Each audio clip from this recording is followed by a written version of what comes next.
Hello guys. Happy Valentine's. It's me again, guys. Kumusta po ang Valentine's ninyo sa Pilipinas?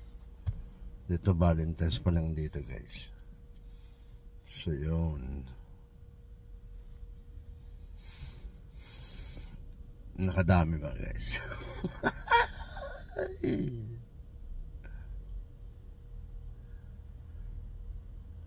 So yun, guys,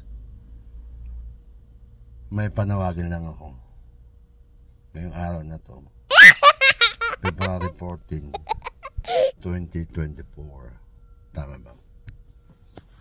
Guys,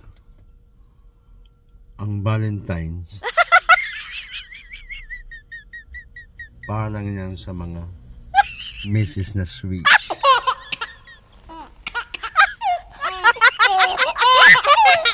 Sa mga Mrs. dyan na matatapang,